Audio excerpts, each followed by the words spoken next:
नमस्कार, मैं सैयद अख्तर श्री अरविंदो सोसाइटी की ओर से आपका बहुत बहुत स्वागत व अभिनंदन करता हूं। हम आज शिक्षा में शून्य निवेश नवाचार कार्यक्रम ZII द्वारा संकलित एक रोचक व अभिनव नवाचार के बारे में आपको बताएंगे। हम इनोवेटिव पाठशाला के अंतर्गत NCERT के प्राइमरी सेक्शन के कक्षा 2 की गणित की पुस्तक गणित का जादू के पाठ 3 तुम कितना वजन उठा सकते हो के नवाचार अभिनव शिक्षण तकनीक की गतिविधि शब्द सागर का इस वीडियो में क्रियान्वयन करेंगे। हम आशा करते हैं कि आप इस वीडियो को देखने के उपरांत इस नवाचार तकनीक को अपने विद्यालय व कक्षा में अवश्य लागू करेंगे। इस पाठ को ZII के कई नवाचार गतिविधियों से पढ़ाया जा सकता है, परंतु आज हम इसे शब्द सागर से समझेंगे। आइए पाठ का सार समझते हैं। प्रस्तुत पाठ तुम कितना वजन उठा सकते हो वस्तुओं के वजन तथा भार की जानकारी पर आधारित है। इस प्रकार इस नवाचार की यदि नवीनता को देखा जाए तो नवीनता यह है कि इसमें छात्र सहपाठियों के साथ मिलकर पाठ का पुनः अध्ययन करते हुए गतिविधि का आनंद लेते हैं, अपनी शब्दावली बढ़ाते हैं और अभिव्यक्ति की कला को समझते हुए लेखन शैली को मजबूत करते हैं।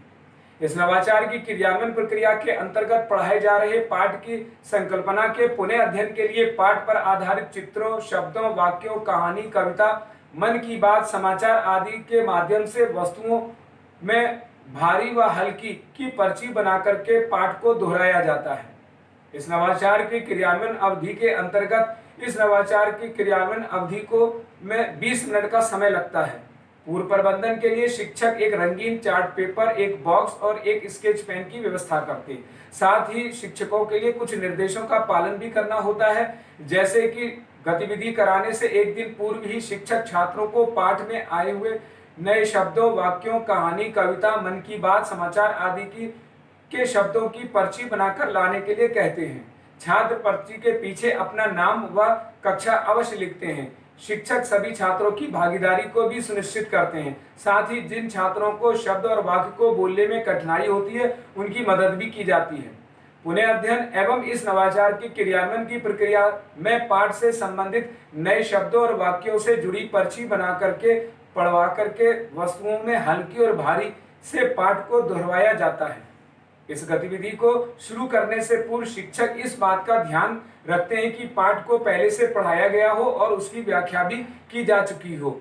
शिक्षक बॉक्स को रंगीन चार्ट पेपर आदि से सजवाते हैं, जिससे कि इस गतिविधि में छात्रों की उत्सुकता बनी रहती है। अब शिक्षक छात्रों से पूछते हैं कि आज हम इस बॉक्स के माध्यम से एक खेल खेलने जा रहे हैं, क्या आप इसके लिए तैयार हैं? तब छात्र हाँ में उत्तर देते हैं। शिक्षक एक छात्र को पास बुलाते हैं और बॉक्स पर शब्द सागर लिखवाते हैं। इसके बाद शिक्षक छात्रों को बताते हैं कि आज हम जो खेल खेलने जा रहे हैं उसका नाम शब्द सागर है। इसके बाद शिक्षक छात्रों को खेल के नियम भी समझाते हैं।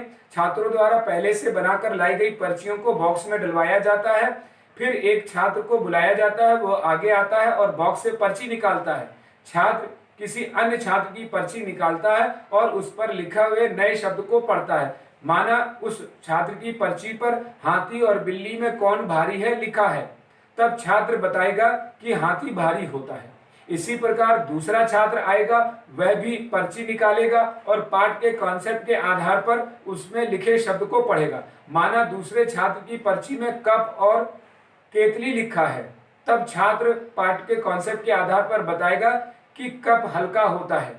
इस प्रकार एक एक छात्र से पाठ के कॉन्सेप्ट के आधार पर पुनः अध्ययन करा लिया जाता है। अंत में शिक्षक बताते हैं कि आज हमने तुम कितना वजन उठा सकते हो पाठ से नए नए शब्दों को जाना और सीखा।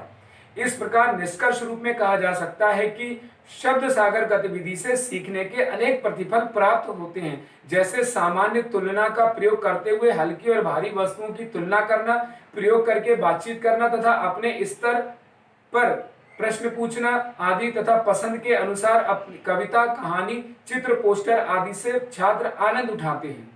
विभिन्न उद्देश्यों के लिए अपनी भाषा और स्कूली भाषा का प्रयोग करते हुए बातचीत करना, तर्क करना, प्रश्न पूछते हैं।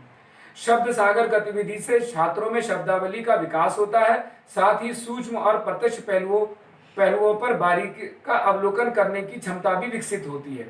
इस प्रकार इस गतिविधि से सभी छात्रों में भागीदारी सुनिश्चित होती है और सभी छात्रों को समान अवसर भी प्राप्त होता है। इस नवाचार में पीआरटी अनुपात का भी ध्यान रखा गया तथा साथ ही साथ एनसीएफ 2005 के उद्देश्यों का भी ध्यान रखा गया है। साथ ही यह पाठ विशेष आवश्यकता वाले बालकों के लिए भी उपयोगी है।